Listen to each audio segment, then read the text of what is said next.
Alright guys, so this video is going to cover cell growth and division. We're going to be taking a look at the cell cycle, which includes mitosis and cytokinesis.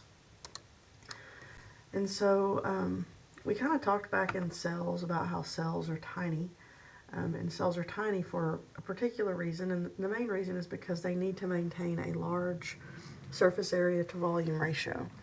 And so as cells get bigger and bigger and bigger, there is less membrane per internal volume. And so in order to maintain an efficient size, cells are going to have to go through cell division.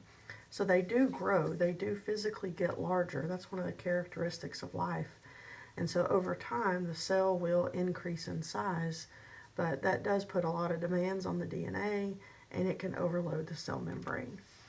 And so cell division is going to occur, number one, to help make the cells smaller and more efficient, but they also are going to divide to grow as a whole organism. So how did you go from one cell to trillions? Cell division. How did you go from a baby to a toddler, to a child, to a teenager, to an adult? Cell division. We need it to reproduce. Cell division is going to be involved in both sexual and asexual reproduction. Now what we're going to be focusing on in this lesson is reproduction in terms of asexual, and that the cells are going to be the same. But we'll talk about another form of cell division called meiosis or meiosis, and that's going to be the type of division that's required to reproduce sexually. We also need it for renewal and repair. So your cells are constantly being made and then they die, like your skin cells are constantly being replaced, your blood cells are constantly being replaced. And then if we do have an injury, if you have a cut, something like that, a broken bone, cell division will occur in order to repair it. And so cell division is just the process by which we start with one cell, and it's going to divide to form two identical daughter cells. And this does reduce the volume, which makes them more efficient. Now, it's essential that each daughter cell receive a full set of genetic instruction. And so one of the things we're going to focus on is that genetic material, because it's essential that each new cell has a copy. Because cells that do not have DNA, or do not have the proper amount of DNA, or do not have the correct DNA, are not going to be good cells. And so one of the things I want to focus on before we get into the actual division stages is the genetic material. Now, DNA can come in a couple of different forms.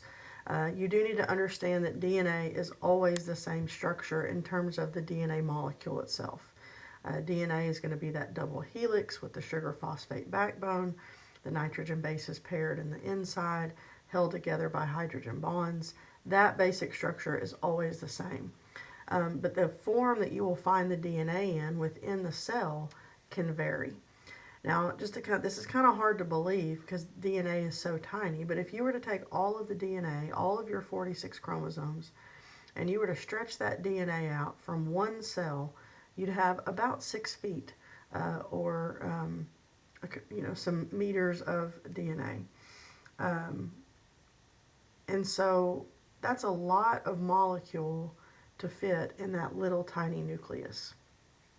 So about 6 feet of DNA has to be wadded up and crammed inside a tiny nucleus, okay? Inside of a tiny cell. And so most of the time, our DNA, it's always condensed, but most of the time our DNA is found in a form called chromatin. And this is what I call the noodle form, because when I show you a picture here in a moment, it looks like noodles. And so for the majority of the cell's life, the DNA is in the chromatin form. Now, it is a lesser condensed form. It is condensed, but it is a lesser condensed form. And so what DNA does is it wraps around these proteins called histones, and it forms this chromatin structure. So chromatin is actually a combination of DNA and protein, but it is the lesser condensed form. Now, if I were to give you a bowl of noodles and ask you to separate that half and half, that could be difficult. It could probably be done, but it would take a long time, and there's an easy chance that you could break the noodle or damage the noodle, and so that would not be something that would be easy to do. And so before division, as we're getting ready to divide, the chromatin is going to supercondense to form the structures that we probably are familiar with, and that's a chromosome. Now, chromosomes are compacted enough and dense enough that they can actually be seen with the light microscope. Chromatin is not condensed enough to be seen, but chromosomes are condensed enough. And so these are essentially the same thing. They are both DNA wrapped around proteins, but chromatin is the lesser condensed. It's the noodle form, and it literally looks like a bowl full of noodles, okay? Whereas that chromosome is a more distinct structure. A lot of times you probably think of an X whenever you think of the word chromosome. And so this is the chromatin form here. Like I said, to me it looks like a bowl of noodles. And this would not be easy to separate half and half into two. And so really what it is this yellow represents the DNA double helix, and you can see that it wraps around proteins. And that's how it condenses to fit inside of that nucleus. And then when cell division, the cell's getting ready to divide, that chromatin is going to super condense to form the structure that we call chromosomes. Now, after replication, because DNA is going to be replicated before the cell divides, the chromosome is actually a doubled chromosome. And this is really important. We're going to see this pop up again in meiosis or meiosis. Anytime you see the X, you need to know that that is a double copy. Okay? So when we actually see the chromosomes are a double copy which consists of two sister chromatids held at the centromere. Okay, this is the unit of the C words. There's lots of C's in this lesson. We've already seen several. And so chromatin is the lesser condensed form of DNA. Chromosome is the more condensed form of DNA. And when we see the chromosomes, they have been doubled. Okay, so typically when we see that X, what you're seeing is a double copy. Okay, so this would be essentially what it would look like before duplication, but in this form, it's technically in the chromatin form. So during interphase, the DNA is going to be copied, and what's going to happen is we're going to get a doublet. And so a chromosome that looks like an X is always going to be a double copy. Okay, now technically each chromatid, when they're separated, is its own chromosome. So these words can be a little bit confusing. The main thing is to know that X is a double copy. Now, this is just kind of some general info. You don't have to know this. Now, you should definitely know this number. The normal human chromosome number is 46. We have 23 pairs of chromosomes. You got half from your mom and half from your dad for a total of 46. Now, what I wanted to show you here is that the number of chromosomes does not necessarily determine complexity. You can see that a potato actually has more chromosomes than we do. This is another one that we're going to see again because fruit flies are often studied for genetic purposes, and it's because of their small number of chromosomes. You know, a dog over here has 78. So each species is going to have a specific chromosome number, but more does not necessarily mean more complicated or more complex. All right, so now we're going to get to kind of the meat of the lesson, and that's the cell cycle. And the cell cycle is all of the events as cells grow and divide. And so we're going to take a look at three different stages. We have interphase, which means between the phases, and really what it is, it's between divisions. Interphase is going to be your resting, getting ready to divide stage. And then you have your division stages, which are going to be mitosis and cytokinesis. Mitosis is probably one of the most misused words in biology, in my opinion, because a lot of times the word mitosis, and I'm guilty of this, the word mitosis is often substituted for cell division. But that's really not the case, because mitosis is technically division of the nucleus, and then cytokinesis is going to divide the rest. So these two together are actually cell division. Mitosis divides the nucleus, cytokinesis is going to divide the rest. So just know a lot of times it is misused. And as long as you understand that technically it is not division of the cell as a whole, we are good. So the cell cycle looks something like this, and depending on which resource you're looking at, there may be some different variations. But here we have interphase. Interphase is all of this, and so you can see that it's the majority of the cell cycle. It consists of three different phases here.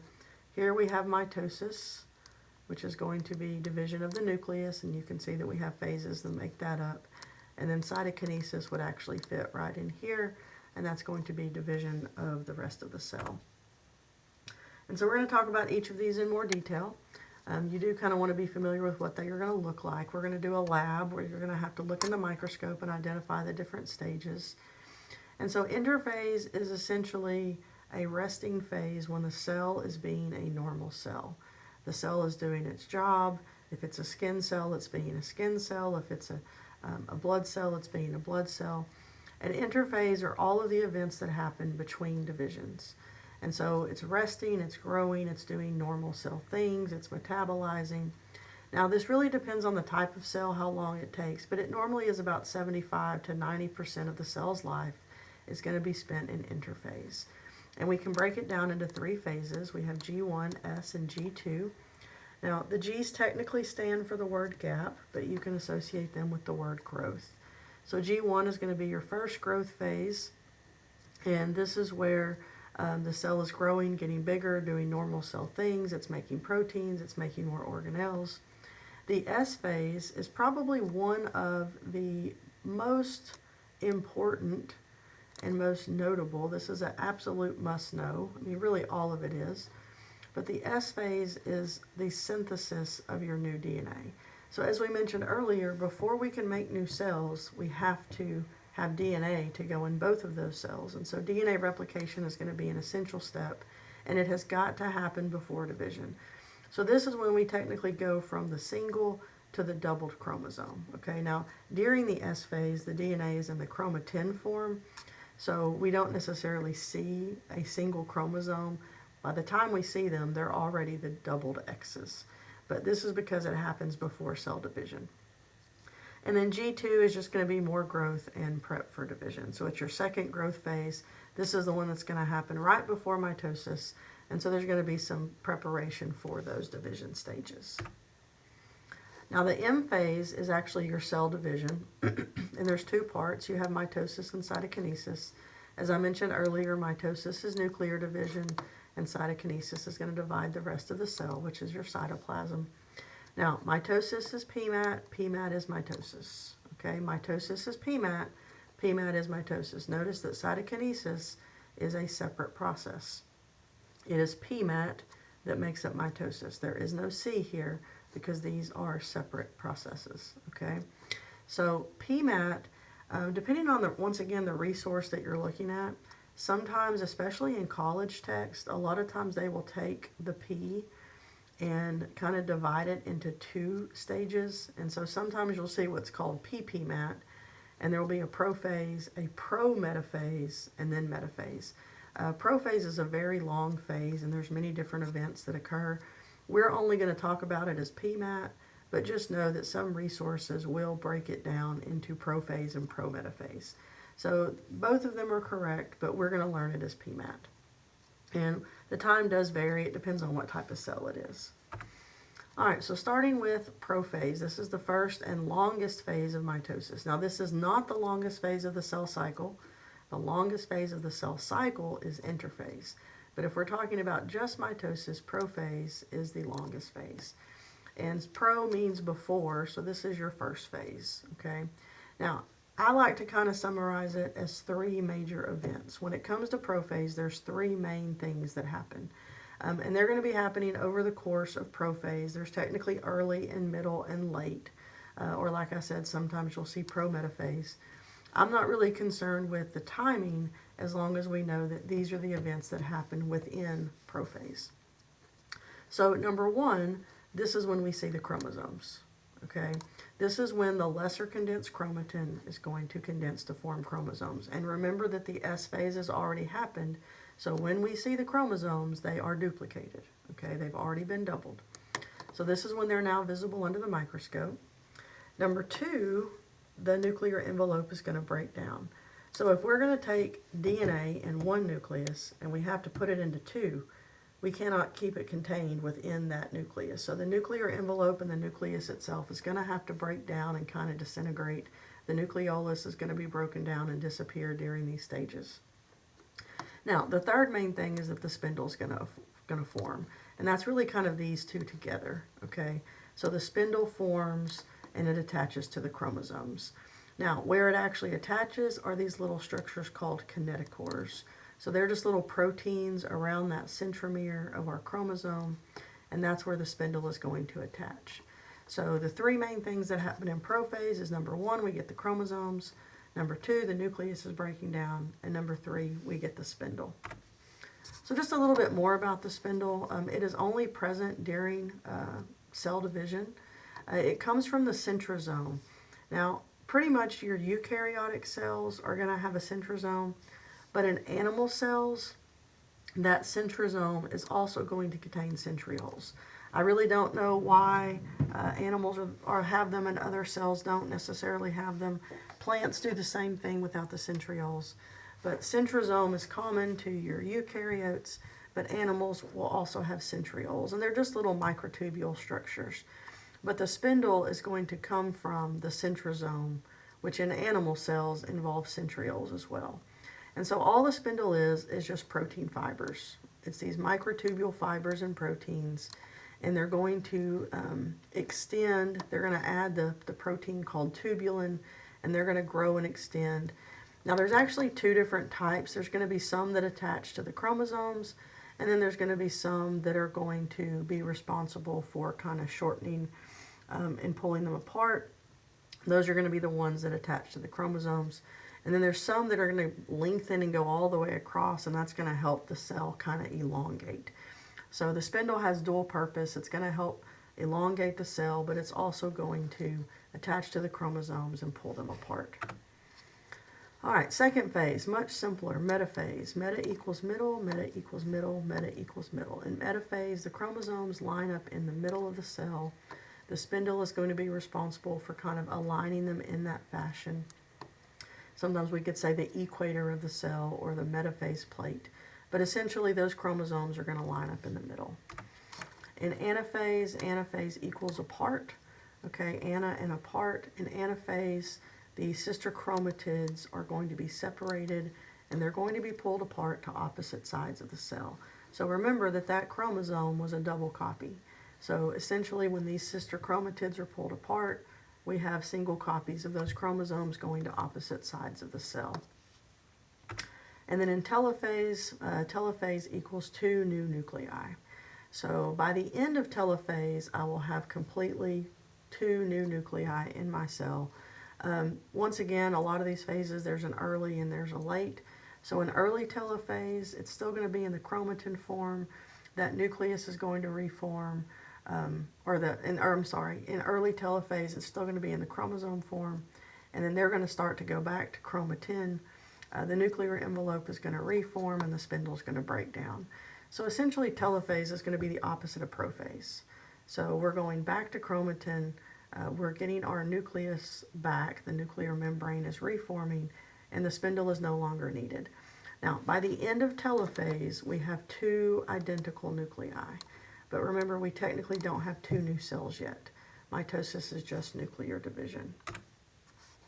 So as I mentioned before, in your lab, you're going to have to recognize these. We actually did something similar freshman year. This one's going to be a bit more involved in that you're going to be counting. But you're going to be looking at mitosis in an onion root tip. Now, yours are not going to be quite this large and bold, but you're looking for the same basic things. So in interphase, you have an intact nucleus. You can see the nucleolus or the nucleoli inside the nucleus. And you can see that it kind of looks like just a complete nucleus. I like to think that they look like chocolate chip cookies because of the nucleoli. Now, in prophase, remember that those 3 things are happening. The nucleus is breaking down. You can see that it's kind of disintegrated. It's no longer a complete unit. And you see how it looks kind of grainy and chunky. This is because we now have the chromosomes. Okay, so it's no longer chromatin. We now have the chromosomes. And you can see spaces because that DNA is more condensed. So this is kind of like a chunky nucleus. That's what I typically look for. Metaphase, you have a linear formation. They're in the middle. Anaphase kind of looks like claws. They're being pulled apart. And then in telophase, I'm getting 2 new nuclei. Okay. Now, in order to get 2 new cells, we have to divide the remainder of the cell. And so the cytoplasm and all the organelles, cytosol, all that's going to be divided by cytokinesis. Now, this starts happening around the time of telophase. So usually you can see like both of them happening at the same time, but technically two different processes. So in animals, a cleavage furrow is going to form and it's going to kind of pinch that cell membrane into two. In plants, a cell plate forms. So they have a cell wall to account for, and so where the animal cell is going to pinch in, forming the cleavage furrow, the plant cells are going to get a precursor to the new cell wall, which is called a cell plate. And so here's what the cleavage furrow looks like, kind of pinches in half, okay? Definitely kind of resembles some other things, but you can see that what's happening is it's just pinching in two until the cytoplasm is completely divided. In plant cells, we get the cell plate. So when you're looking for telophase in your lab, you can see here that the cell plate is forming around the same time as telophase. So even though cytokinesis and mitosis are two different processes, cytokinesis does begin during that last phase of mitosis. All right, now this is going to be a little bit different because everything we've talked about so far in mitosis is nuclear division. So remember that prokaryotes don't have a nucleus, so they cannot do mitosis. And so they do replicate, they do make new cells, but prokaryotes do it by a process called binary fission. It's very similar to mitosis, but there's no nucleus involved. So essentially the DNA is doubled and then the cell divides in half. Okay, so it's still going to be a form of asexual reproduction, forming identical cells, but there's no nucleus, there's no mitosis. Okay, so it's kind of the comparable version of mitosis, but in bacteria we call it binary fission, which literally means to divide in two. All right, now the cell cycle is highly regulated. Cells don't divide just because they feel like it. This goes back to our cell communication lesson, and that this is highly regulated. This is highly regulated by proteins. This is highly regulated through genes and gene regulation, and this is definitely a place where things can go wrong. It's also something that is not the same in all cells. Not all cells are constantly growing and dividing into two. Some cells, like nerve and muscle, they're so complex and they're so specialized that they actually enter what's called a G0 state, a non-dividing state. So a lot of times by the time you are fully developed, the nerve cells that you have are the same nerve cells that you're going to have for life in terms of neurons, same for your muscle cells. So if you do have nerve damage or muscle damage, they're not as easily repaired because they're not constantly going through cell division. It's not the same as like skin and linings of your digestive tract and bone and blood. So it really just depends on what kind of cell it is. So some cells actually, they do exit the cell cycle altogether and they enter that G0 stage, which is a non-dividing state. So it really just depends on the type of cell that it is. Now, it's regulated in a variety of ways, and one ways that the cell cycle is regulated are through checkpoints. These are just certain stages throughout the cell cycle where cell communication is involved, and essentially these proteins and these communicators and these chemical signals are looking for proper division. And so probably the most important checkpoint is at G1. This is what we call the restriction point. Normally, if the cell receives the go-ahead here, it's going to go ahead and complete the cell cycle. But what's being looked for in the G1 checkpoint is for damaged DNA. Damaged DNA oftentimes equals a bad cell, and we would not necessarily want to continue with division if the DNA is damaged. So like I said, this is kind of the main restriction point. Now there's going to be another checkpoint at G2. This is looking for proper replication because this comes after the S phase. And so once the DNA has been copied, there's some checks just to make sure that it was copied properly. And then in the M checkpoint, which is going to be during mitosis, they're looking for spindle assembly and alignment of chromosomes. If at any point maybe the cell doesn't get the go-ahead, it could exit the cell cycle. So this is just trying to help to make sure that we aren't copying bad cells. So here you can see where the checkpoints lie. And guys, it is super technical, okay? It's not fully understood. If this were fully understood, we'd have had a cure for cancer a long time ago, okay? So it's highly complex. There's many factors involved. There's many different types of proteins involved. There's many genes involved. So this is not a simple thing when we're talking about cell cycle regulation. Now, some of the regulators that are involved, they're pretty much almost all proteins, and as we know, proteins are always going to be specific. The protein signals could be coming from inside the cell, or they could be coming from outside the cell. But it's these proteins that are going to kind of tell the cell when to move forward and when to stop. So one group of these proteins are known as cyclins. They're proteins that regulate the timing, and they do that by fluctuating in concentration. So by changing in the amount that's in the area, it's going to trigger different events to occur. Another type of protein that's involved are protein kinases. Now, this is the third time that we've seen this word kinases pop up. Hopefully by now we know that kinases phosphorylate. There's enzymes that are going to energize other proteins. And so protein kinases are one of the protein regulators that you will find in the cell cycle. Now, a lot of these protein kinases are known as CDKs, cyclin-dependent kinases, because in order for them to be activated, they have to bind to one of those cyclin proteins that we just mentioned. And so it's really the combination of the cyclins and these kinases that regulate the timing of the cell cycle. So there are different types of cyclins. To be honest, this is very complicated, but I just wanted you to see that there's cyclins that bind to these CDKs, and that's when they become actually activated, and then they go on to phosphorylate a protein. Here you can see that there's different cyclins as well as different CDKs, okay, CDK1, CDK2. So just know, all you really need to know about this is that these are regulators that regulate the timing of the cell cycle. Cyclins fluctuate in concentration, and kinases phosphorylate and often bind to one of those cyclins.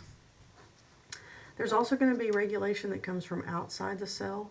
This is something that normal cells would demonstrate. One of those is density-dependent inhibition, and that crowded cells stop dividing. So how does a cell know when to stop? A lot of times it's when they're touching other cells. So like, let's say you had a cut. Well, that might stimulate cell division in that area, but those cells are not going to just keep dividing. So they're actually going to stop dividing when they have filled in the area. Another form of external regulation is anchorage dependence, and that a lot of times cells, they have to be attached to something in order to divide.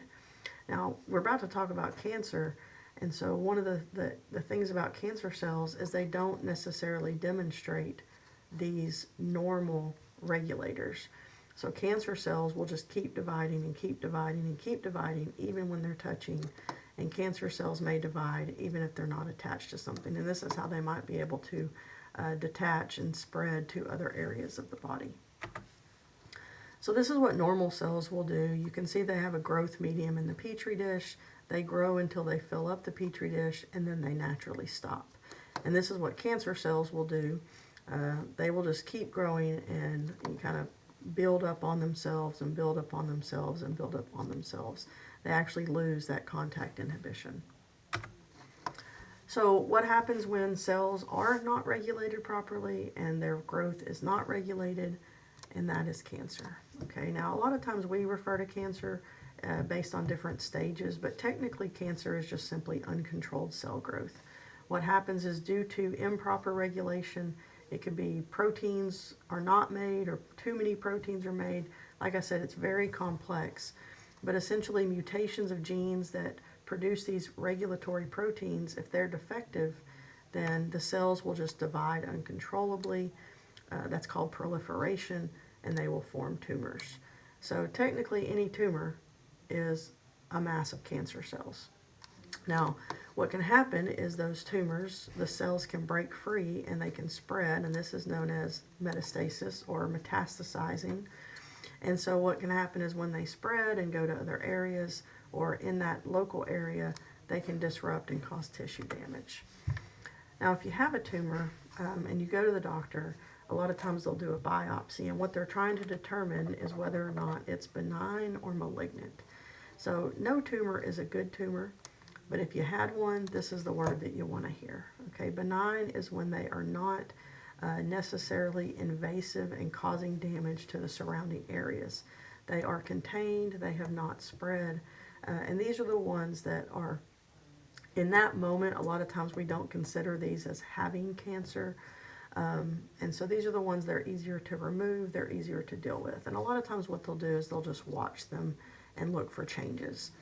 Now, those that are not good, the word that you do not want to hear is malignant. And this word here, mal or mal, that's bad in Spanish. So malignant are invasive. They are impairing the tissues around them. They are growing into those surrounding tissues. And oftentimes they are the ones that are likely to metastasize and move to other areas of the body. Now, what could cause cancer? Honestly, there's a ton of things. Sometimes there may not even be a cause. Why does a 4-year-old get cancer? Who knows? The truth of the matter is we are living beings made of trillions of cells, and the likelihood that some of those cells are going to go rogue, they're going to be damaged and multiply rapidly is very likely. Now, there are definitely things that can contribute to cancer, and those are things that are going to damage a cell's DNA. So anytime you have exposure to anything that could damage the cell's DNA, you're going to increase your risk of cancer. Also, just age in general. The older you get, the more mutations you've accumulated, and the greater the chance that you will have cancer. But anytime you have exposure to chemicals or toxins or radiation, all of those things could possibly increase your chances of cancer. It could also just be genetics. Some cancers run in families. Some cancers are connected to certain genes, like certain breast cancers, some like colon cancers. And then sometimes viruses can lead to cell damage that can ultimately lead to improper cell growth. And then sometimes it's just bad luck. The healthiest and the people that take care of themselves, that don't smoke, that they exercise regularly, even those people can get cancer because, as I mentioned, it's just uncontrolled cell growth, and we all have trillions of cells. All right, and that's going to wrap up that lesson.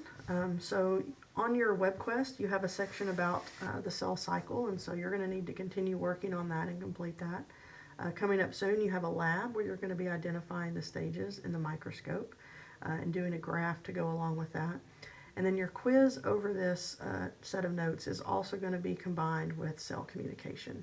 So what you need to be really familiar with are the different stages of the cell cycle, as well as the DNA forms. Be sure you know all the C words, and hope you guys have a great day, and let me know if you have any problems.